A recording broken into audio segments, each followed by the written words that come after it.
যে আমরের ব্যাপারে নবীজি দোয়া করছেন, আল্লাহুম্মা আইজ্জিল ইসলামা বিআদিল আমরাইন, আল্লাহ দুই অমরের এক অমরকে ইসলামের ছায়াতলে এনে দাও, ইসলামের ইজ্জত বাড়িয়ে দাও।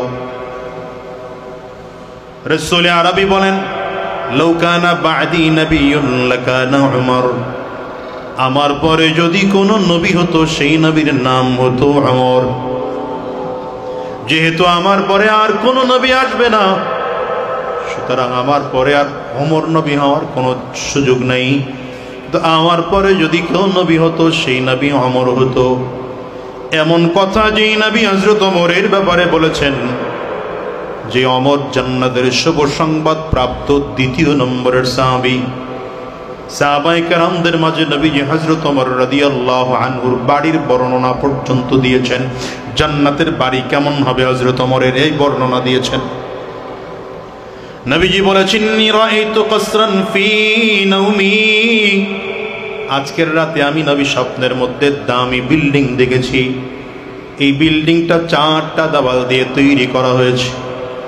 নবী বলেন, জান্নাতের এই দেওয়ালটা তৈরি করতে গিয়া, বাড়িটা তৈরি করতে গিয়ে একটা দেওয়াল বানানো হয়েছে জান্নাতি লাল রঙের স্বর্ণ দিয়া, একটা বিল্ডিং এর ওয়াল বানানো হয়েছে রূপা দিয়া, আর একটা ওয়াল বানানো হয়েছে মণি মুক্তা দিয়া, আর একটা ওয়াল বানানো হয়েছে জবরদস্ত পাথর আর ইয়াকুত পাথর দিয়া।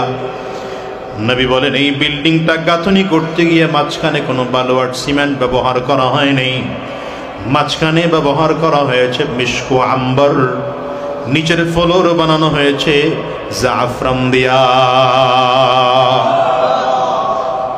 নবী আমার বলেন, এই দামি বিল্ডিং দেখে জিজ্ঞাসা করলাম, লিমান হাদা, এত দামি ঘরটা কার? একজন এসে বললেন, ফাতাম মিন কুরাইশ, এটা কুরাইশ বংশের একজন যুবকের।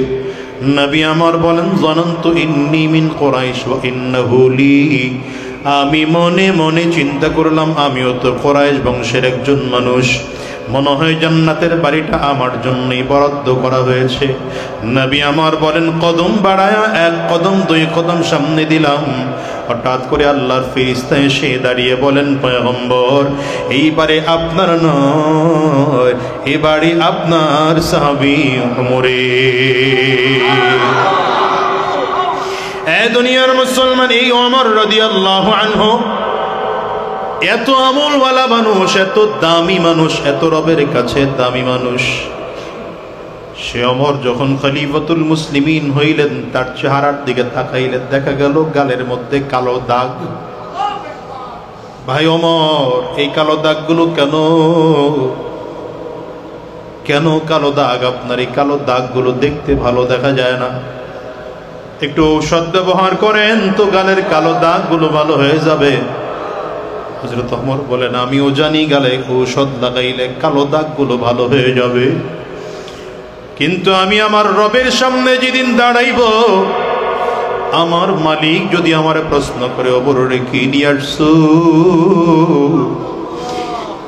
সেই দিন আমি আমার মালিকের সামনে দাঁড়ায় বলবো, আল্লাহ, আর কিছু নিয়ে আসতে পারে নাই, একমাত্র তোমার ভয়ে, তোমার জাহান্নামের ভয়ে কাঁদতে কাঁদতে গালের মধ্যে কালো দাগ পরে নিয়ে আসছে।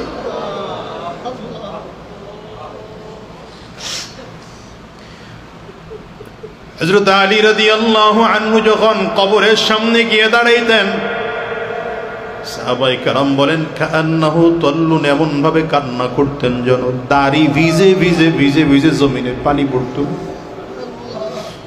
মনে হয় যেন হালকা হালকা বৃষ্টি পড়তেছে। এটা ছিল ওই সাহাবীদের কান্না, যেই সাহাবায়ে কেরাম নবীজির জবানে জান্নাতের সার্টিফিকেট পাইছেন, এই সাহাবীদের কান্না।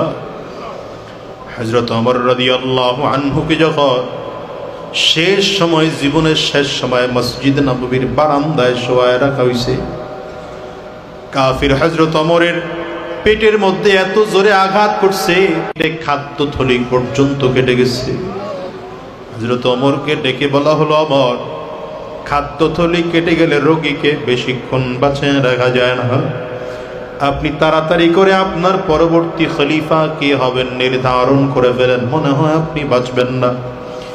হযরত ওমর ওই মুহূর্তে নিজের গালটা মসজিদ নববীর বারান্দার মধ্যে ঘষতেছেন, নিজের গাল মসজিদ নববীর বারান্দার মাটির সাথে ঘষতেছেন আর চিৎকার করে করে বলতেছেন, ওয়াইলুল লাকা ইয়া উমর ইল্লাম ইয়াগফির লাকা রাব্বুক, ওয়াইলুল লাকা ইয়া উমর ইল্লাম ইয়াগফির লাকা রাব্বুক।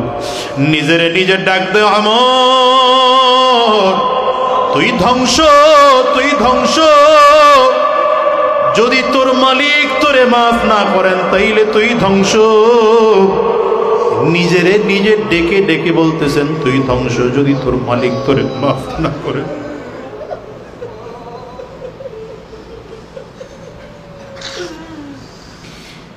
এবার চিন্তা করেন আপনার আমার জিন্দেগিতে আল্লাহ পাকের কাছে মাফ চাওয়া কত বেশি দরকার।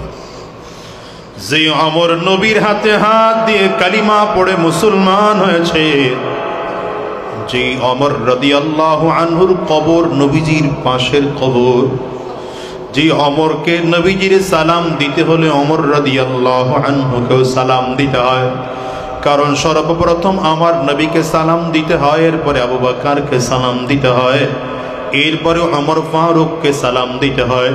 সে ওমর জাহান্নামের ভয় যদি এই পরিমাণ কান্না করতে পারে, আপনার আমার জিন্দেগিতে কেমন কান্না দরকার, কেমন অন্তর ভাঙা দরকার চিন্তা করে দেখেন।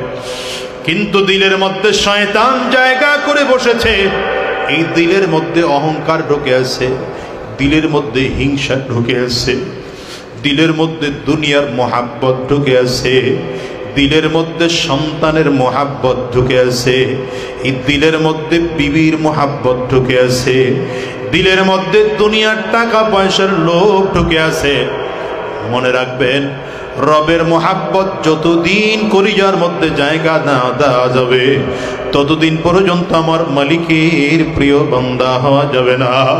এই জন্য কোনো কোনো কবিরা চোখের পানি ফেলে কাঁদতেন আর বলতেন, হর তমন্না দিল সে রুখসত হো গই, হর তমন্না দিল সে রুখসত হো গই, হর তমন্না দিল সে রুখসত হো গই, अब तो आजा अब तो खलवत आ गई, अब तो आजा अब तो खलवत आ गई।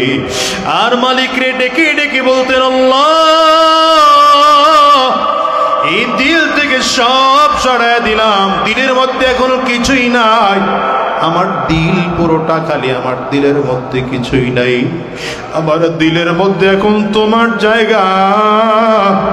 আমার দিলটাকে দুনিয়ার মোহাব্বত থেকে খালি করলাম, সন্তানের মোহাব্বত থেকে দিলটাকে খালি করে দিলাম, টাকা পয়সার মোহাব্বত থেকে দিলটাকে খালি করে দিলাম, আহারে স্ত্রীর মোহাব্বত থেকে দিলটারে খালি করে দিলাম। এখন তুমি ছাড়া দিলের মধ্যে আর কেউ নাই আল্লাহ, এখন তোমার জন্য দিলে জায়গা, তুমি আমার দিলের মধ্যে এসে বসে যাও।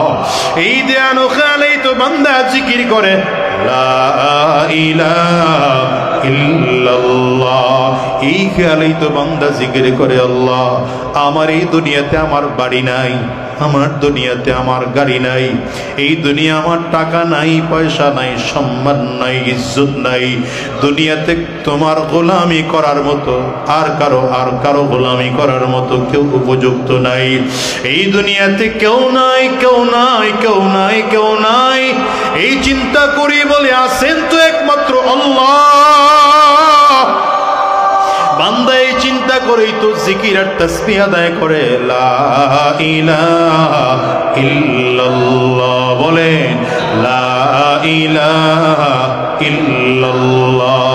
এই জিকির গুলো বান্দা যখন করতে থাকে, আল্লাহ তুমি ছাড়া দুনিয়াতে ইলাহ কেউ নাই, তুমি ছাড়া মাবুদ কেউ নাই, তুমি ছাড়া প্রেমাস্পদ কেউ নাই, তুমি ছাড়া আমার মোহাব্বতের কেউ নাই, তুমি ছাড়া রিজিক দাতা কেউ নাই, তুমি ছাড়া মুক্তিদাতা কেউ নাই, তুমি ছাড়া জাহান্নাম থেকে বাঁচানোর মালিক কেউ নাই, তুমি ছাড়া জান্নাত দেওয়ার মালিক কেউ নাই, তুমি ছাড়া ইজ্জত দেওয়ার মালিক কেউ নাই, তুমি ছাড়া বেইজ্জতি করার মালিক কেউ নাই। এমন করে বান্দা বলতে বলতে বলতে বলতে দিলের হালাত এই হয়ে যায়। এখন এত লম্বা কথা বলতে মনে চায় না, এখন দিল থেকে সব বান্দা বের করে দিছে। বাড়ির মহাব্বত বান্দা বের করে দিল, টাকার মহাব্বত বান্দা বের করে দিল, সম্পদের মহাব্বত বান্দা বের করে দিল, ক্ষমতার মহাব্বত বান্দা দিল থেকে বের করে দিল। এবার আমার মালিকের দিকে নজরটা দিয়া বলে, আল্লাহ এই দিলের মধ্যে আর কেউ নাই, আসো একমাত্র তুমি। ইল্লাল্লাহ ইল্লাল্লাহ ইল্লাল্লাহ ইল্লাল্লাহ ইল্লাল্লাহ। এই দিলের মধ্যে আর কেউ নাই, বাড়ি নাই, গাড়ি নাই, টাকা নাই, পয়সা নাই, এমনকি আমি নিজেও নাই। আমি নিজেও তো শেষ হয়ে গেলাম, আমার অস্তিত্ব, নিজের অস্তিত্ব নিজে বিলীন করে দিলাম। আমার অস্তিত্ব নাই, এই দুনিয়াতে আমার কিছুই নাই। কারণ আমার অস্তিত্ব কি? এই হাত তো আমার না, এই হাত তো আমার মালিকের দেওয়া। এই হাত দিয়ে আমি ধরার শক্তি রাখি না। আমার মালিক যদি আমার হাত দিয়ে ধরার শক্তি না দেন, এই চোখ দিয়ে দেখার শক্তি রাখি না। যদি আমার মালিক আমার দেখার শক্তি না দেন, এখানে কত মানুষ চোখ আছে কিন্তু চোখে জ্যোতি নাই, চোখ দিয়ে দেখতে পারে না। কত মানুষের হাত আছে, হাত দিয়ে ধরতে পারে না। কত মানুষের পা আছে, পা দিয়ে হাঁটতে পারে না। কত মানুষের কান আছে কিন্তু কান দিয়ে শুনতে পায় না। কত মানুষের ব্রেন আছে কিন্তু ব্রেন দিয়ে চিন্তা করতে পারে না। আল্লাহ তারে পাগল বানাইয়া বানাইয়া রাস্তায় রাস্তায় ঘুরাইতেছে। না পাগো চিনে না, পাকও চিনে না, ভালো কাপড়ও চিনে না, ময়লা কাপড়ও চিনে না। ওই রাস্তার পাগলের দিকে একবার তাকাও আর নিজের শুকর আদায় করো। আল্লাহ তোমার শুকর, আল্লাহ তুমি আমারে এত ভালো রাখছো, এত ভালো রাখছো, এত ভালো রাখছো। আল্লাহ তুমি তো আমারে অন্তত সুস্থ রাখছো মালিক। এই পাগলটা তো সুস্থ না, এই পাগলটা তো দুনিয়ায় চলতে পারে না, বুঝেই না। ওর তো ব্রেইন আছে, ওর তো মাথা আছে, মগজ আছে, ওর তো সব আছে, কিন্তু কোনটা পাক কোনটা না পাক, কোনটা ভালো কোনটা মন্দ, এই পাগলটাই বুঝে না। আল্লাহ তুমি তো আমারে বুঝার তৌফিক দিয়েছ। এই জন্য বলি এই হাত আমার দেওয়া না। বলেন হাত দেওয়া কার? এই চোখ আমার না, চোখ দেওয়া কার? তাইলে হাতের মূল মালিক কে? এই চোখের মূল মালিক কে? জবান দিয়ে কথা বলি, আসল মালিক কে? পা দিয়ে কথা বলি, আসল মালিক কে? অন্তর দিয়ে অনুধাবন করি, আসল মালিক কে? ব্রেন দিয়ে চিন্তা করি, আসল মালিক কে? আরো জোরে আওয়াজ করে আঙ্গুল উঁচা করে চিল্লায়া বলেন, আওয়াজ দিয়ে চিল্লায়া বলেন কে? আরো জোরে কে? ওই আমার আল্লাহ। দুনিয়ার একদল পাগল আছে, এরা বলে আল্লাহ তুমি ছাড়া আমার আর কেউ নেই। তুমি ছাড়া বাড়িও নাই, গাড়িও নাই, টাকাও নাই, পয়সাও নাই, ক্ষমতাও নাই, ইজ্জতও নাই, ধন নাই, দৌলত। তুমি ছাড়া কেউ নাই।